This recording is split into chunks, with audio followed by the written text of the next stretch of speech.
ठीक है। तो रिस्पायरेशन इन प्लांट, ठीक है। तो सबसे पहले ये जान लो, रिस्पायरेशन दो तरीके से होता है। रिस्पायरेशन का मतलब हमने आपको ह्यूमन में पढ़ाया था, ह्यूमन रेस्पायरेटरी सिस्टम में। तो रिस्पायरेशन का मतलब होता है गैसियस एक्सचेंज, यही होता है ना। और गैसियस एक्सचेंज में क्या होता है, O2 जाती है इन, है ना, बॉडी के अंदर जाती है O2, ठीक। और जो CO2 होती है वो आउट, यही होता है ना, CO2, ठीक। तो ये चीज है। अब देखो, प्लांट में जो गैसियस एक्सचेंज है दो मेथड से होता है। कौन कौन से, एक तो स्टोमेटा से और एक लेंटिकल से। किससे, लेंटिकल। तो लेंटिकल से ये याद कर लो, स्टोमेटा के अलावा अलग से जो पार्ट्स होते हैं प्लांट में जिनमें गैसियस एक्सचेंज हो सकता है, दैट इज लेंटिकल। ठीक है। तो ये क्वेश्चन बहुत पूछा जाता है और मे भी कल के एग्जाम में लेंटिकल आए। ठीक है। तो इसको याद कर लेंगे हम लोग अच्छे से। इसके बाद चलते हैं, देखो फर्स्ट पेज पे ही क्वेश्चन मिल गया आपको, है ना। अब रिस्पायरेशन का मतलब क्या होता है, digestion of, complete oxidation of food, है ना। तो कार्बोहाइड्रेट जो है C6H12O6 plus 6O2 give 6CO2 plus 6 water plus energy. ठीक है। तो ये रिएक्शन है, रिस्पायरेटरी रिएक्शन है, इसको हम लोग लर्न कर लेंगे, है ना। तो एनर्जी किस फॉर्म में आपको मिलेगी यहाँ पे, ATP के फॉर्म में। लिखने की जरूरत नहीं है, आप बस सुनो, ठीक। ज्यादा हेडेक लेने की जरूरत नहीं है, ठीक है। आप बस सुनो और जाओ एग्जाम दो, ठीक। ATP जो होता है इसको हमने प्लांट उसमें सेल में भी पढ़ा था।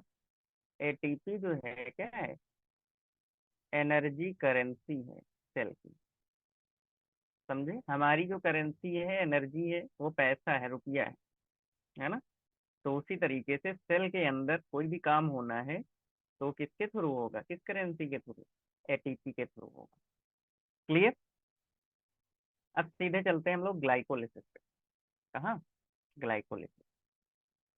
ठीक है। तो एकदम टेंशन फ्री होके रहना है ना। ग्लाइकोलिसिस, ठीक। तो ग्लाइको, ग्लाइको मतलब ग्लूकोज, लिसिस का मतलब ब्रेकिंग। तो ये है ग्लूकोज और इसकी क्या होगी बेटा, लिसिस, लिसिस सॉरी ब्रेकिंग, ठीक। क्योंकि ग्लूकोज को ही तो डाइजेस्ट करके, है ना, सेलुलर लेवल पे जो डाइजेशन होता है उसी को हम लोग कहते हैं रिस्पायरेशन, ठीक। तो ग्लूकोज को डाइजेस्ट करके एनर्जी प्रोड्यूस करना है हमें, ठीक। तो यहाँ पर होती हैं टोटल 10 रिएक्शन। कितनी रिएक्शन होंगी, टोटल 10 रिएक्शन। एक शब्द है ग्लाइकोलिसिस बट इसके अंदर टोटल 10 रिएक्शंस होती हैं, है ना। इसको हम लोग EMP पाथवे भी कहते हैं। क्या कहते हैं, EMP पाथवे, ठीक है। किसने किसने दिया था उनके नाम पे। तो EMP, ई फॉर एम्बेन, कौन, एम्बिडेन। और M फॉर मेयर हॉफ, ठीक है।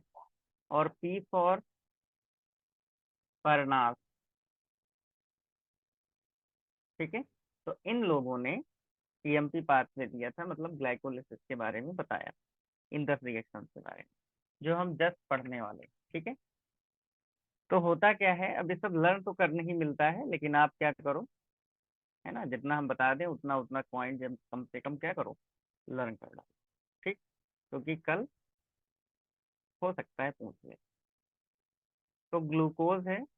अब ग्लूकोज जो है चेंज होता है ग्लूकोज 6 फॉस्फेट में। अब यहाँ से फ्रक्टोज 6 फॉस्फेट, फिर फ्रक्टोज 1,6 फॉस्फेट। ठीक, इसके बाद ये ब्रेक हो जाता है, ठीक है, 3 कार्बन फास्फोग्लिसरल्डिहाइड। ठीक है भाई, 6 कार्बन थे, अब कितने में आ गए, 6 में। फिर ये है डाई हाइड्रोक्सी DHA, ये भी 3 कार्बन है, ये आपस में कन्वर्टेबल होते हैं। ठीक, इसके बाद क्या होगा, 2 molecule 1,3 bis phosphate glyceric acid, ये भी 3 कार्बन का होगा बेटा। ठीक, अब देखो, अब यहाँ से आगे बढ़ेंगे तो यहाँ होगा 2 × 3 फास्फोग्लिसरिक एसिड, 3 कार्बन। ठीक, फिर यहाँ से 2 × 2 फास्फोग्लिसरिक एसिड, 3 कार्बन। ठीक है, इसके बाद आ जाओ 2 × पेप, 3 कार्बन। इसके बाद 2 × पायरबिक एसिड। तो मतलब ये है, ग्लूकोज से लेकर के, है ना, पायरबिक एसिड तक बनने की कहानी जो होती है, इसे क्या कहते हैं, ग्लाइकोलिसिस कहते हैं। आवाज आ रही है, बोलो। सर आ रही है। ठीक, तो यहाँ क्या होगा, जो एटीपी है वो यूज होगा, एटीपी से एडीपी। ठीक है, यहाँ एटीपी बनेगा, सॉरी खर्च होगा। इसके बाद यहाँ पे एटीपी फिर से खर्च होगा। ठीक है, फास्फोरस बढ़ेगा, है ना, तो एटीपी क्या होगा, खर्च होगा, ये ध्यान रखो। इसके बाद यहाँ पे जो ये रिएक्शन है, ये वाली, है ना, यहाँ क्या होगा, NAD, ये सब कठिन चीजें हैं, थोड़ा कम समझ में आ रही होंगी, NADH+H+। ठीक है, तो ज्यादा दिमाग नहीं लगाना है, उलझना नहीं है, बस जितना स्टेप पे बता दूं, कहाँ एटीपी खर्च हो रहा है, कहाँ नहीं, कहाँ बन रहा है, बस वो याद रखो। ठीक, इसके बाद क्या होगा, ये बिस ग्लिसरिक फास्फोग्लिसरिक एसिड। ठीक, ये, तो यहाँ पे इस स्टेप पे क्या होगा, अब एटीपी बनेगा, अब यही एडीपी किस में चेंज हो गया, एटीपी। ठीक है, और लास्ट स्टेप जो पेप वाला है, पेप पायरबिक एसिड से पहले एक एटीपी यहाँ भी बनेगा। ठीक है, एडीपी से एटी। ठीक है, ऐसे क्लियर। अभी कैलकुलेट करा देंगे फाइनली, यहाँ पे कितने एटीपी बने। ठीक है, और 2 मॉलिक्यूल एनएडीएच के बनते हैं, तो यहाँ पे यहीं पे याद कर लेते हैं। देखो, टोटल एटीपी जो होते हैं यहाँ पे 8 होते हैं ग्लाइकोलिसिस में, तो टोटल एटीपी कितने, 8। ठीक है, 2 एटीपी क्या हो गए, खर्च हो गए, यूटिलाइज। ठीक, और 4 एटीपी जो हैं क्या हुए, फॉर्म। ठीक है, नेट गेन ग्लाइकोलिसिस क्या होगा, ऐसे आए question, net gain of ATP कितना, 2।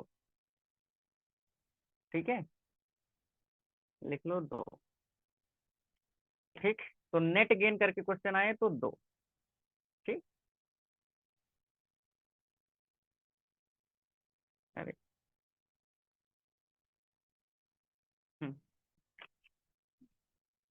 नेट 8 8। ठीक है, क्योंकि ये देखो यहाँ पे टोटल मैंने लिख रखा है। ठीक है, तो नेट गेन कितना होगा, 8 का होगा।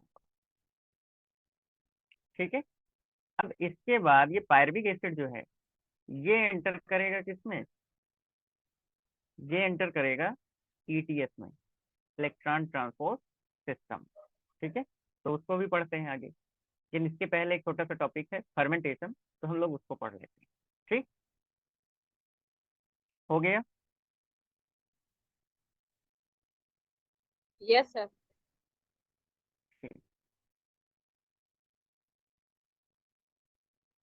तो अब पढ़ेंगे फर्मेंटेशन।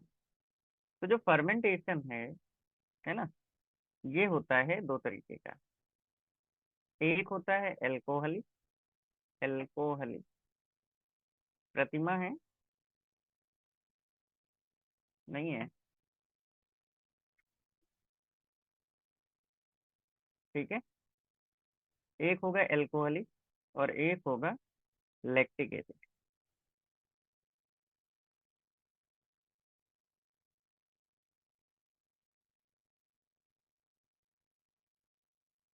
ठीक है, एक एल्कोहलिक एंड एक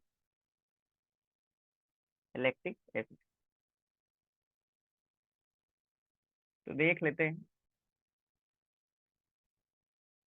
देखो जो एल्कोहलिक होगा, इसमें हम लोग यूज करते हैं क्या, ईस्ट।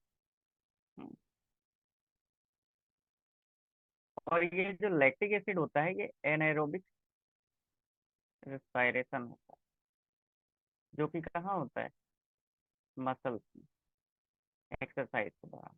ठीक है, तो इसीलिए पेन होता है बॉडी में जब हम एक्सरसाइज करते हैं, तो मसल्स में दर्द होने लगता है। क्यों? क्योंकि एनारोबिक रिस्पायरेशन से क्या बन रहा है, लैक्टिक एसिड बन रहा है। तो एल्कोहलिक जो होता है, इसमें बनता है एथेनॉल और प्लस CO2, है ना। और एसिड, ये जो लैक्टिक एसिड वाला है, इसमें क्या बनेगा, जो लैक्टिक एसिड।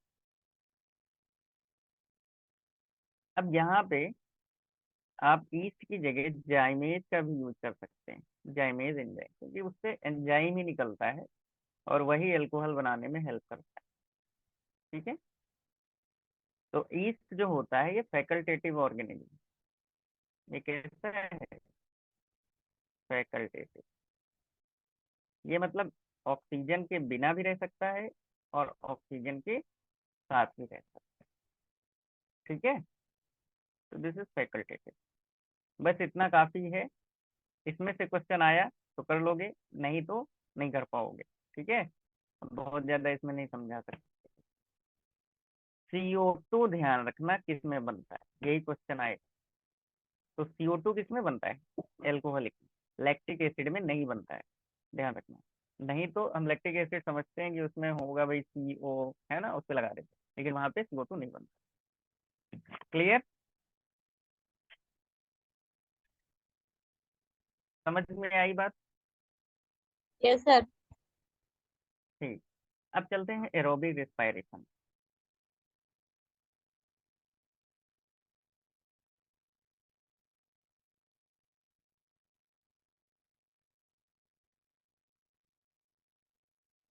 तो एरोबिक रेस्पिरेशन का मतलब ये होता है कि कंप्लीट ऑक्सीडेशन ऑफ ग्लूकोज किसमें जाएगा, वाटर एंड CO2। तो ग्लूकोज का क्या होगा, कंप्लीट ऑक्सीडेशन होगा और ग्लूकोज चेंज हो जाएगा वाटर और CO2। ठीक है, तो इसको हम लोग बहुत अच्छे से याद कर लेंगे। इसके लिए हम लोगों के पास क्या है, क्रेब्स साइकिल, है ना। अब चलती है कहाँ, क्रेब्स साइकिल। और एक क्रेब्स साइकिल कहाँ होती है बेटा, माइटोकॉन्ड्रिया, प्लांट एनिमल सभी में यही कहानी है। ठीक है, तो इस बात का हम लोग ध्यान रखें। अब देखो जो पायरविक एसिड होता है, ये किस किसमें चेंज होता है, एसिटाइल कोएंजाइम ए में। फिर ये चेंज हो जाएगा किसमें, सिट्रिक एसिड में। फिर एक इसमें चेंज होगा, आइसोसिट्रिक एसिड में। फिर ये किसमें चेंज होगा, अल्फा कीटो ग्लूटारिक एसिड में। ठीक है, फिर ये किसमें चेंज होगा, सक्सिनाइल कोएंजाइम ए में। ठीक, अब ये सक्सिनाइल कोएंजाइम ए क्या बनाता है, सक्सिनेट। ठीक, अब सक्सिनेट से क्या बनेगा बेटा, फ्यूमिरेट, ये इसमें से कोई एक इससे पूछ सकते हैं। ठीक है, फिर इसके बाद क्या बनेगा, मैलेट, फिर ये क्या बनाएगा, ऑक्जेलो एसिटेट। ठीक है, और ये फिर से एसिटाइल कोएंजाइम ए में चला जाएगा। तो this is known as Krebs cycle. अब इसको याद करने का तरीका याद कर लो। हम्म, हम्म, तो इसको अच्छे से याद कर लो। देखो, इधर का तो याद हो जाता है, एसिटाइल कोएंजाइम ए से क्या है, सिट्रिक एसिड, फिर आइसोसिट्रिक, फिर अल्फा से पहले CO2 और अल्फा के बाद CO2। ठीक, और सक्सिनाइल कोएंजाइम ए, यहाँ भी तो ऊपर एसिटाइल कोएंजाइम ए है तो नीचे सक्सिनाइल कोएंजाइम ए। ठीक, इसके बाद इसको याद कर लो, सा फू मो। ठीक, क्या, सफूमो।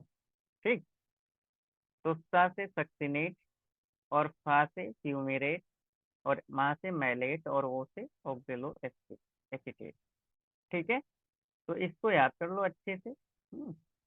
और ये बहुत आसान है। यहाँ पे CO2 निकली, देखो 6 ATP। हम्म, यहाँ भी यहाँ से यहाँ जाने में 6 ATP। ठीक, और यहाँ पे 2 ATP मिलेंगे। हम्म, और यहाँ पे देखो एनर्जी का सोर्स है पूरा माइटोकॉन्ड्रिया के अंदर, है ना। यहाँ पे 4 ATP। ठीक, और फिर यहाँ से यहाँ तक 6 ATP। ठीक, पायरुविक एसिड से स्टाइल को एंजाइम में तक आने में 6 ATP। ठीक,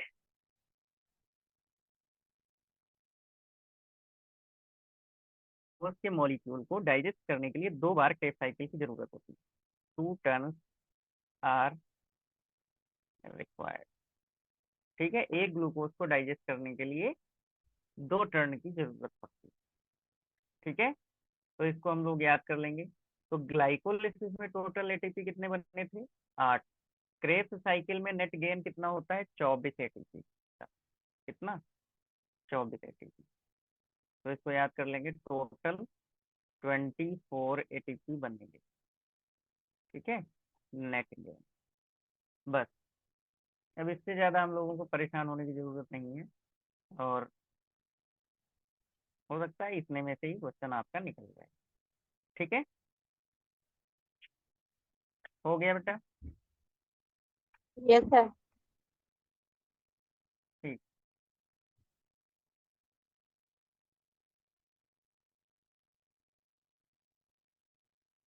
अब चलते हैं इलेक्ट्रॉन ट्रांसपोर्ट सिस्टम पे।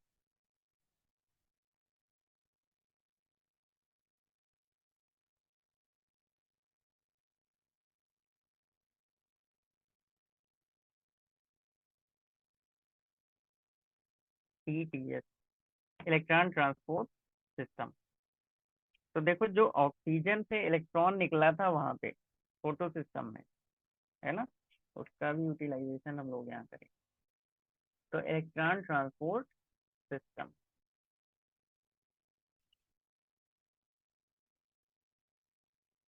देखो है बहुत कुछ, लेकिन इसमें भी हमें कम ही पढ़ाना है।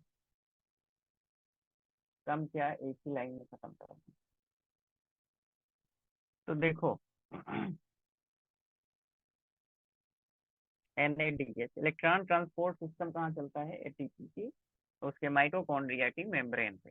ठीक, तो NADH से क्या बनेगा, FMN, और FMN से यूबिक्विनॉल, फिर साइटोक्रोम बी, फिर साइटोक्रोम C1, फिर साइटोक्रोम सी, फिर साइटोक्रोम ए, फिर साइटोक्रोम A3। ठीक है, साइटोक्रोम भी लगे होते हैं ना ATP उस पे, माइटोकॉन्ड्रिया पे, बार बार ATP में बोल, तो ये सब कंफ्यूजन नहीं लाने की। तो ये रिएक्शन ऐसी कुछ लिख करके आए, इनमें से कुछ भी है ना, तो उसको आप इलेक्ट्रॉन ट्रांसपोर्ट सिस्टम में डाल दें। ठीक, तो हो सकता है आपका एक क्वेश्चन यहाँ से भी सही हो जाए। क्योंकि देखो एक क्वेश्चन थोड़ा सा कठिन बनेगा, है ना, तो ये याद कर लो। अब यहाँ पे ऑक्सीजन जो होती है, ये क्या है, फाइनल हाइड्रोजन एक्सेप्टर। क्या, फाइनल हाइड्रोजन या फिर इलेक्ट्रॉन एक्सेप्टर। ठीक, तो ये पूछा जाता है, ध्यान रखो। ठीक, बस इतना ही काफी है, क्योंकि है बहुत कुछ तो सब कर नहीं पाएंगे, टाइम भी नहीं है। तो जो जो क्वेश्चन निकल जाएंगे वो क्वेश्चन तो हम कम से कम पढ़ाएंगे आप, है ना।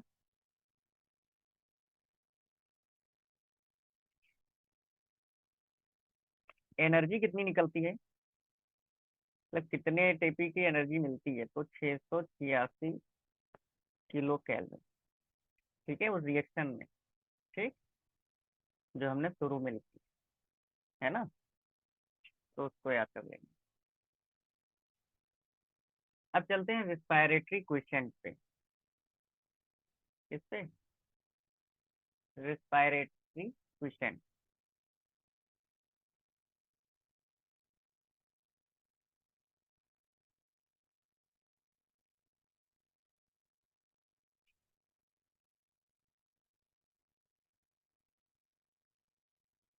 तो रिस्पायरेटरी क्वेश्चन जो है, इसका फार्मूला आपको याद कर लेना है।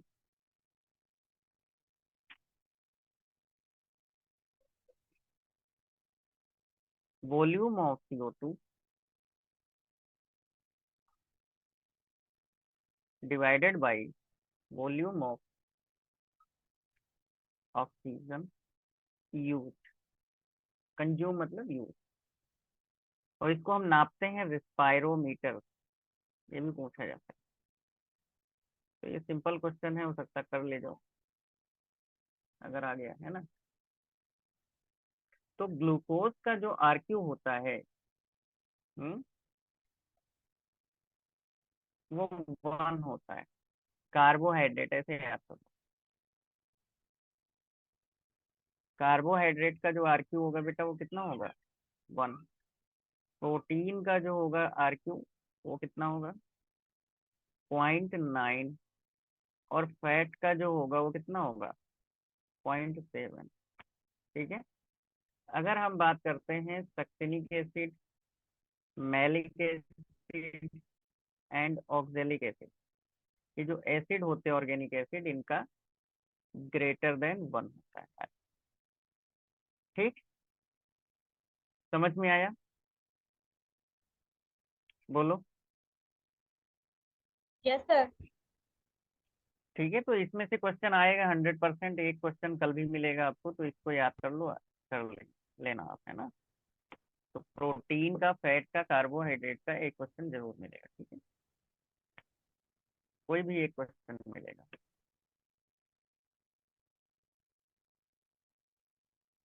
ठीक, एक तरीके से रिवीजन हुआ जा रहा है ना, बाकी तो बहुत ज्यादा है, और वो सब हम कवर भी नहीं कर पाएंगे। और कल से हम केवल क्वेश्चन कराएंगे आप, ठीक है, टेक्स्ट का काम खत्म, सिर्फ और सिर्फ क्वेश्चन प्रैक्टिस। ठीक, तो अब हेडिंग लिखते हैं प्लांट ग्रोथ। नेक्स्ट पेज ले लेता हूँ, इसको पहले सेव कर दूँ।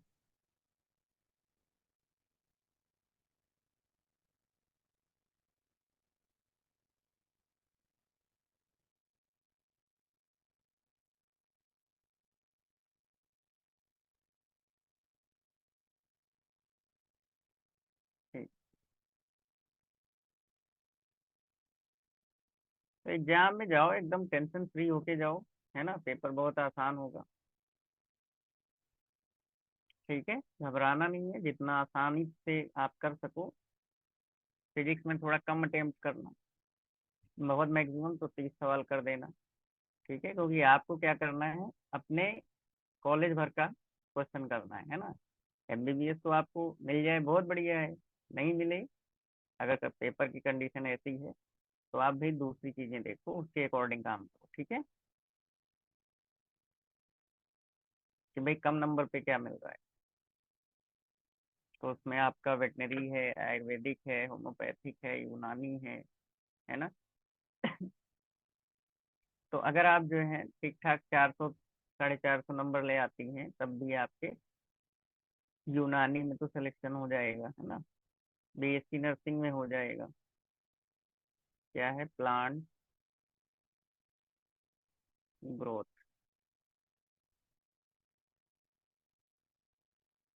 And development.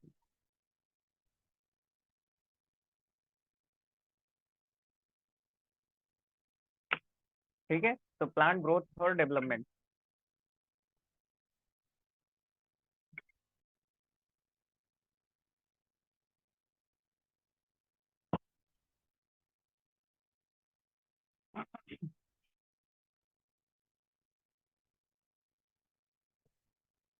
तो प्लांट में जो ग्रोथ होती है दो तरीके की होती है।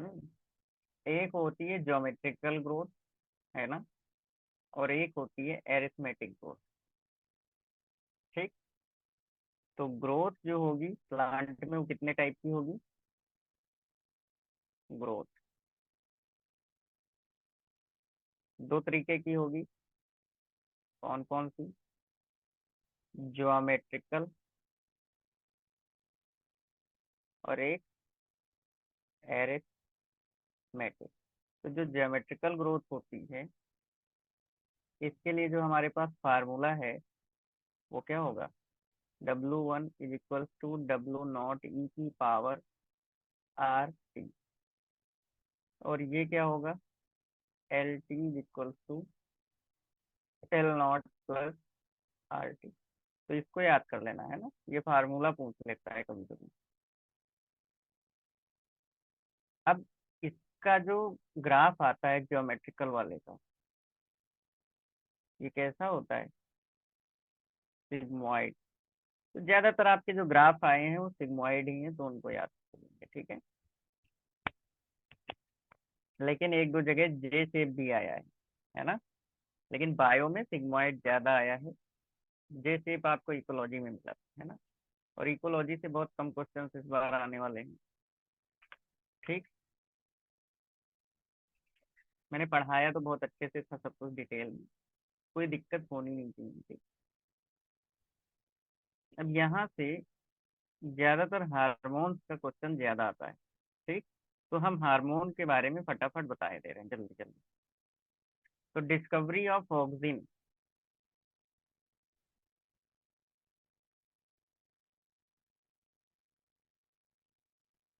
ठीक है, ये किसने की थी? डार्विन ने। चार्ल्स डार्विन एंड उसके बेटे डार्विन ने, ठीक है, सन।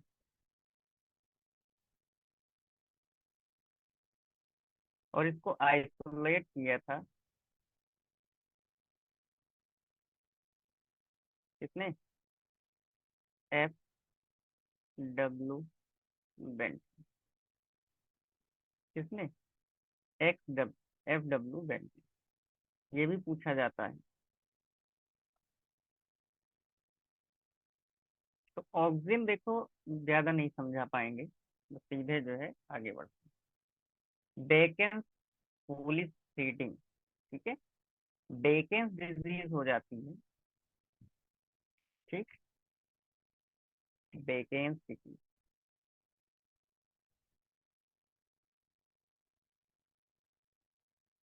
ये पूछा जाता है ना। जिब्रेला फ्यूजी कोराई की वजह से। सॉरी, जिब्रेला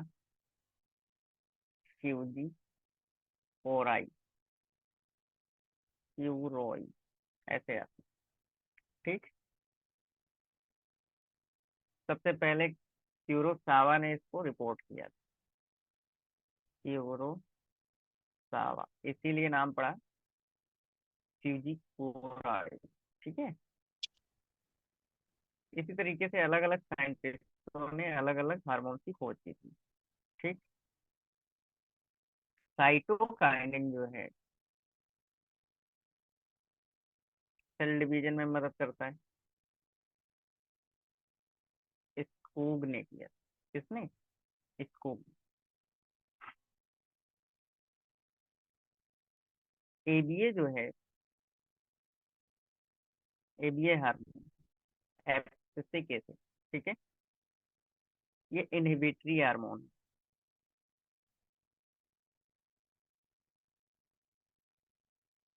ठीक। इथिलीन जो है फलों को पकाने में यूज होता है,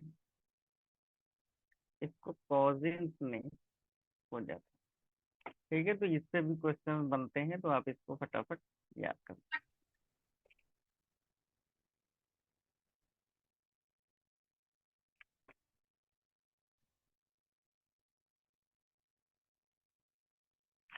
ये क्वेश्चन बहुत बेहतरीन है, हर बार आता है, हम वही पढ़ाई दे रहे हैं ऑक्सीजन पे। ठीक है, और इससे ज्यादा नहीं। हो गया।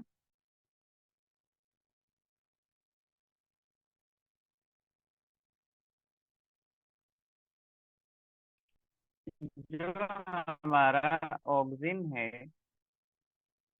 है ना, ये फ्लावर प्रमोट सर जी करता है। आपकी आवाज नहीं आ रही प्रमोट। है।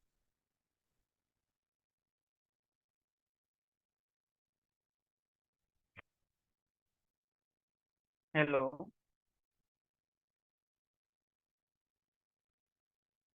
अब आवाज आ रही है बेटा?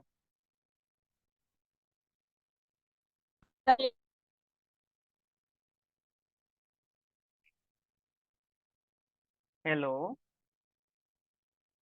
अब आ रही है आवाज?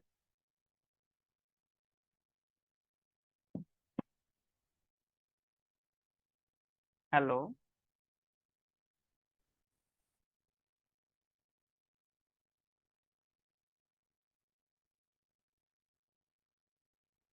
हेलो।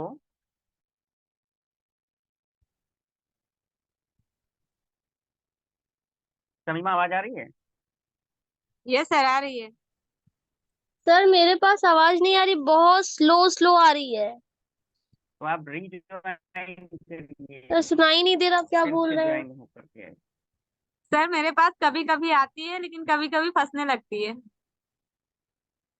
तो नेटवर्क प्रॉब्लम है थोड़ा सा, है ना, तो हाँ, इस टाइम पे चलो सही अभी है। वीडियो, यार मेरे में आवाज ही नहीं आ तो रही है। वीडियो लेक्चर मिल जाएगा, वीडियो लेक्चर मिल जाएगा बेटा, आप देख लेना, है ना। फ्लावरिंग इन पाइन एप्पल ना, पाइन एप्पल हाँ। को क्या कहते हैं? अनन्नास, है ना। तो अनन्नास में क्या होता है? ऑक्सिन फ्लावरिंग प्रोड्यूस करता है, प्रमोट करता है।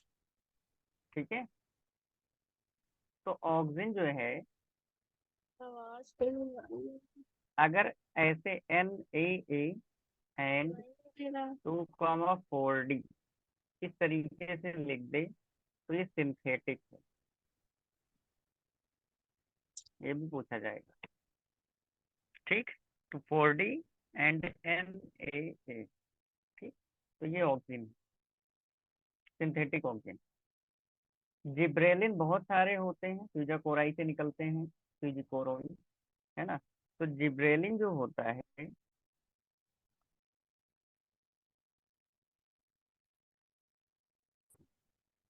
ये क्या करता है?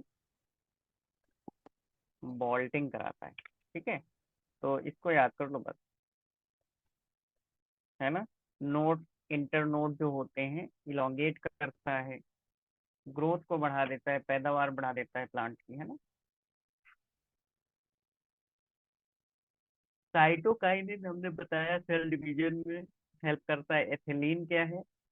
फलों को पकाने में यूजफुल होता है। एब्सिसिक एसिड क्या होता है? इनहिबिटरी हार्मोन है ना। Photo photo periodic. अब आवाज आ रही है बेटा? Photo periodic. जी सर, अब दोबारा ज्वाइन किया है तब आवाज आ रही है। हाँ, गार्नर एंड एलार्ट, इसको खोल दे। ठीक है, तो डे न्यूट्रल प्लांट बहुत ज्यादा पूछा जाता है, बस हम वही बताएंगे। डे न्यूट्रल प्लांट कौन होता है? टमाटर। मतलब इससे क्या है, टेम्परेचर का फर्क नहीं पड़ता है, लाइट का फर्क नहीं पड़ता है, और हमेशा आता है फ्लावरिंग, इसलिए डीएनपी प्लांट हम कहते हैं।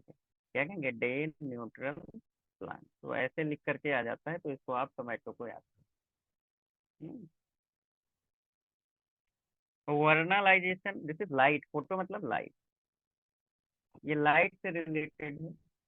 हम्म, जबकि वर्नालाइजेशन जो होता है ये टेम्परेचर से रिलेटेड है ना, टेम्परेचर डिपेंडेंट।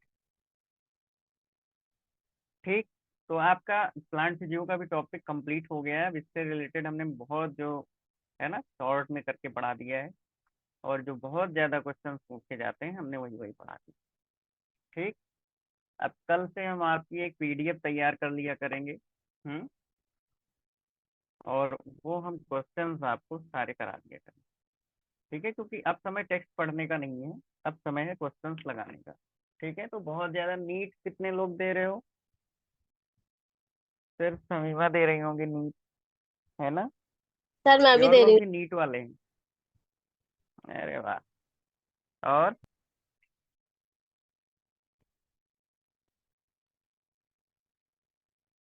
अच्छा, तो सब लोग भाई नीट दो, है ना? और नीट के पेपर बहुत आसान आएगा।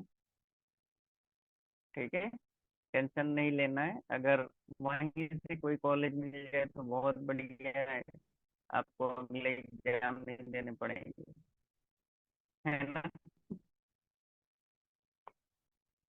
लेकिन आपका जो कॉलेज है, नीट के थ्रू बहुत बेहतरीन कॉलेज मिलता है ना?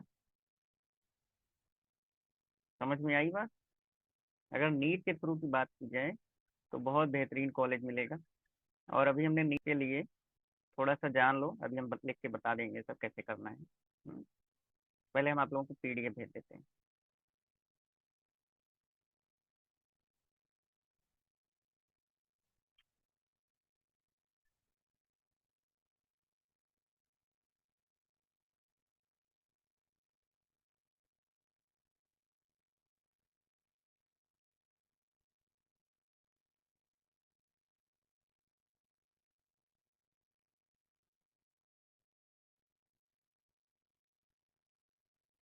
आजकल यूट्यूब पे तो खूब सारा मोटिवेशन मिल रहा होगा आप लोगों को, आए? क्यों? जी sir. Good evening, good evening. हाँ, क्लास ले रहे हैं, बैठो। क्या हुआ, पार्टी वार्टी है क्या? अच्छा, बैठ जाओ बैठ जाओ। हाँ होंगे, है ना?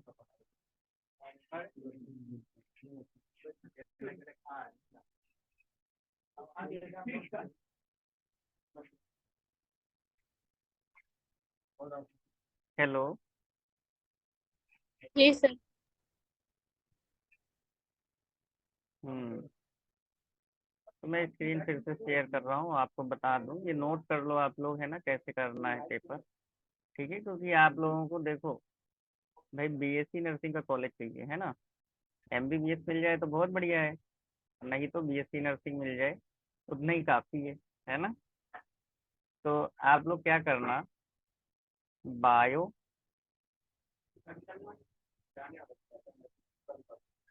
बायो केमिस्ट्री,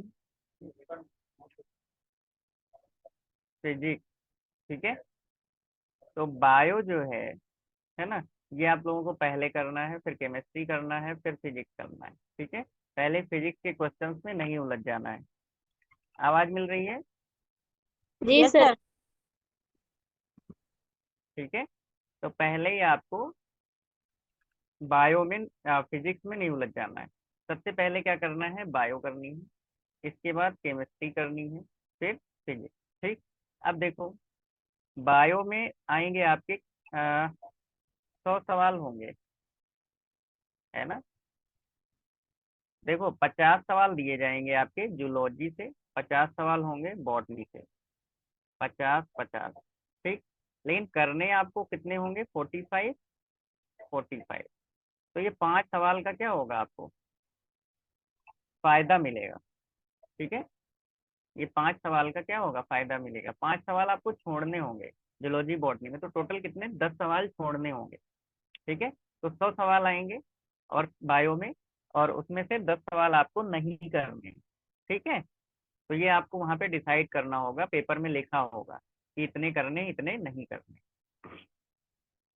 इसके बाद केमिस्ट्री पे आओ, यहाँ भी आपको 50 सवाल मिलेंगे, लेकिन करने कितने हैं, 45। ऐसे ही फिजिक्स में होगा, 50 सवाल मिलेंगे, करने कितने, 45। तो 20 सवाल आप, और 200 में से कितना करना है, 180 करना है। ठीक है, और आपको 180 नहीं करना है ना। बायो में आपको क्या करना है, पूरे के पूरे 90 सवाल अटेम्प्ट करते हैं।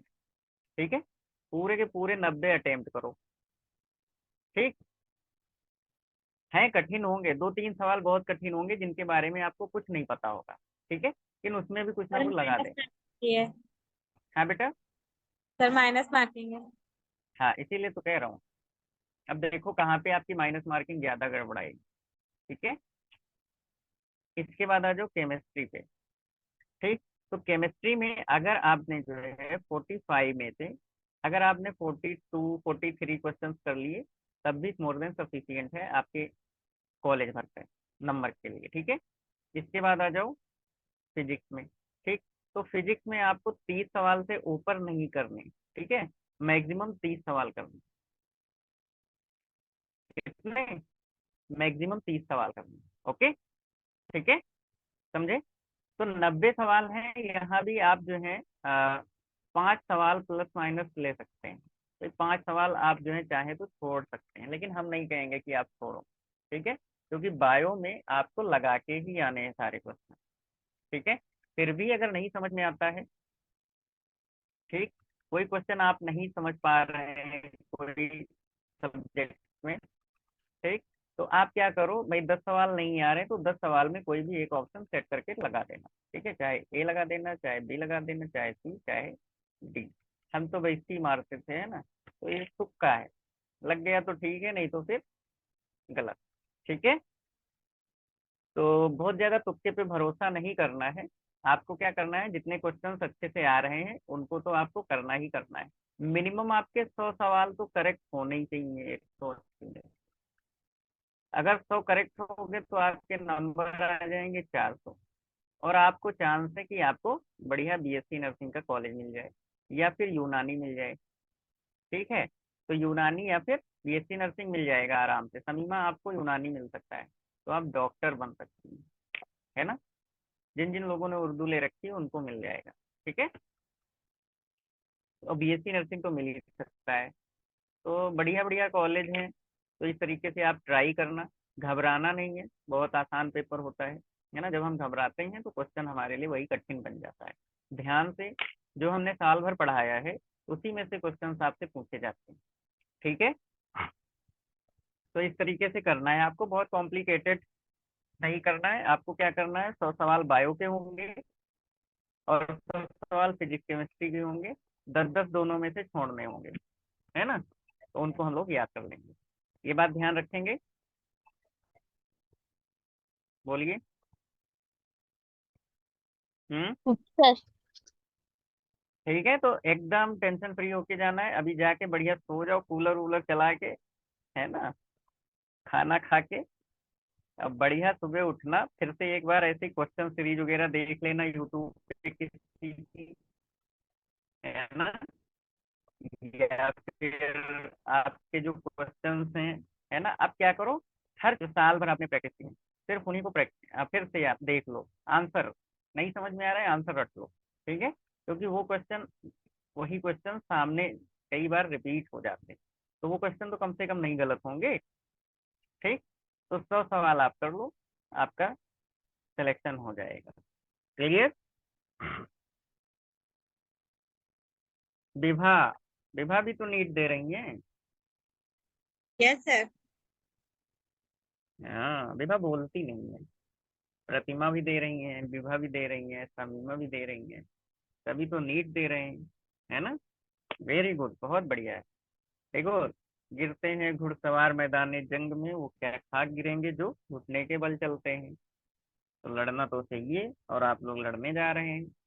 और आपके दुश्मन है 180, है ना। और आपके पास समय है मात्र 3 घंटे। और 3 घंटे में आपको क्या करना है, आपकी पूरी जिंदगी डिसाइड होगी, है ना। तो अपनी जिंदगी को डिसाइड करने के लिए इन 3 घंटे में अपनी जान लगा दो जाके, है ना। समझे। तो इन 3 घंटे में आप सोचना कि हम भाई अपना कॉलेज तो लेके रहेंगे। बाकी कोई एमबीबीएस ले, है ना, लाइफ साइंस में जाना चाह रहा है, कुछ भी करे, टॉप करे, हमसे मतलब ही नहीं है। हमें तो भाई सर ने जितने बताए हैं, हमारे इतने सवाल सही हो जाए, 100 सवाल सही कर दें हमको, है ना। तो हम डॉक्टर भी बन सकते हैं, और हम नर्सिंग में भी नर्स भी बन सकते हैं, ठीक है। बस आपको उतना ही चाहिए।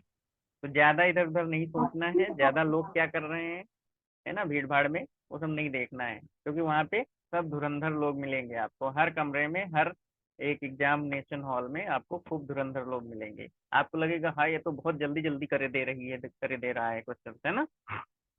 आप दाएं बाएं मत देखना, अपना देखना केवल, ठीक है, कि आपको क्या आता है। समझे। कॉन्फिडेंस नहीं लूज करना है दूसरों का देख के, क्योंकि कुछ लोग ऐसे होंगे ना कि बायो ऐसे देखेंगे, खटाखट खटाखट खटाखट क्वेश्चन के आंसर करते चले जाएंगे, है ना। और आपको लगेगा कि हाय अब मुझे तो कुछ आता ही नहीं है। समझे। तो आपको वो नहीं करना है। समझे। आपको क्या करना है, जिस हिसाब से आपने तैयारी की आप उसके अकॉर्डिंग आराम से काम करो, काम से हम क्वेश्चंस लगाएंगे, ठीक है। उन 3 घंटे में आपको 100 क्वेश्चन बहुत अच्छे से अटेम्प्ट कर लेने हैं, बस। सही सही। अब सोचो, यहाँ पे मैंने आपको समझा दिया कि 30 फिजिक्स से करने हैं, 40 प्लस केमिस्ट्री में करने हैं, तो ये 70 सवाल तो यही हो गए। और 90 के 90 आपको बायो में करने हैं, है ना। तो ये तो हम एमबीबीएस के लेवल से बताए दे रहे हैं, है ना। आप वहां तक पहुंच जाओ बहुत बढ़िया है, नहीं तो मिनिमम आपके 100 सवाल तो आपके करेक्ट होने ही चाहिए। तो 120 130 सवाल अगर आपने सही से किए तो आपका सिलेक्शन हो जाएगा। 20 अगर क्वेश्चन माइनस भी हो गए तब भी आप लोग प्लस पॉइंट में रहेंगे। समझे। इसलिए मैंने बताया। ओके।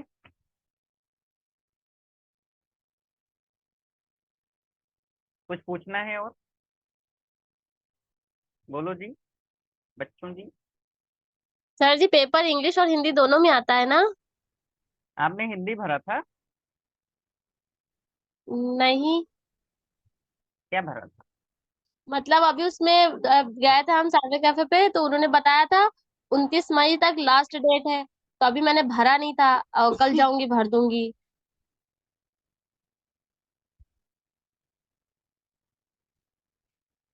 हम्म। जी। पेपर जो है दोनों भाषा में मिलेगा नर्सिंग का, ठीक है। जी। दोनों भाषा में मिलेगा।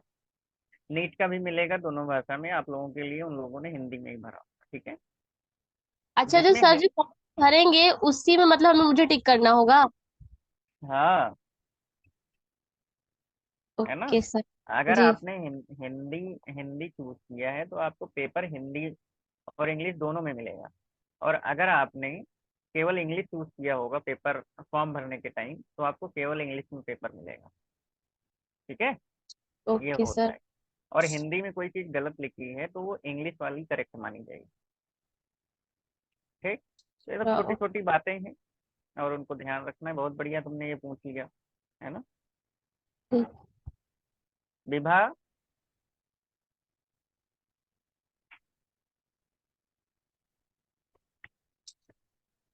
कुछ पूछना है बेटा। सर जी, कुछ क्वेश्चन मुझे हिंदी में भी भेज दीजिएगा।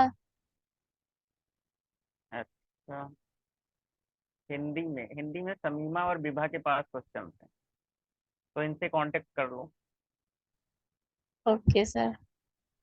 है ना। जी क्योंकि सर। हमारे पास तो सारे अंग्रेजी के हैं। मेरा दोस्त कह रहा था कि तुम इंग्लिश लिखते लिखते हिंदी की राइटिंग भी बर्बाद कर लियो। तो हिंदी बहुत कम पढ़ने को मिलती है, पढ़ने को मिलती है, लिखने को नहीं मिलती है। हम्म। और अभी हमने क्वेश्चंस भी नहीं पढ़े हैं बहुत दिनों से हिंदी में, देख लेना। वैसे आपका सिलेक्शन इंग्लिश से होगा, ठीक है। सर हिंदी से नहीं होगा? हिंदी से भी हो सकता है लेकिन इंग्लिश से ही होगा, समझे, हो ही ओके। जाएगा, ये है। ठीक है, मैं ये नहीं कह रहा हूँ कि हिंदी वालों का सिलेक्शन नहीं होता है, हिंदी वाले तो अब आईएएस भी निकाल देते हैं, है ना। वो हो जाएगा, ऐसा नहीं है। ठीक है बेटा, तो सभी लोग जाओ और अपना रिलैक्स होके बैठो, पढ़ो और खाओ पियो, सो, मैं तो ये कहूँगा, ठीक है। और जब सो के अच्छे से जाओगे तो आप लोगों का जो पेपर होगा बहुत अच्छा होगा। हम्म। टेंशन फ्री रहना है, डरना नहीं है, कोई वहां मारेगा नहीं तलवार लेके। ठीक है। समीमा कह रही थी हम बहुत डर रहे हैं सब, तो डरना नहीं है, कोई आपको तलवार लेके थोड़ी ना मार रहा है। अरे भाई, पेपर तुम्हारा, पैसा तुम्हारा है, टाइम तुम्हारा है, सिलेक्शन हो गया तो तुम्हारा है, नहीं हुआ तो भी तुम्हारा ही है। डरना किस बात का, वैसे हो ही जाएगा सिलेक्शन, है ना। चलो फिर ठीक है, गुड नाइट। अच्छा।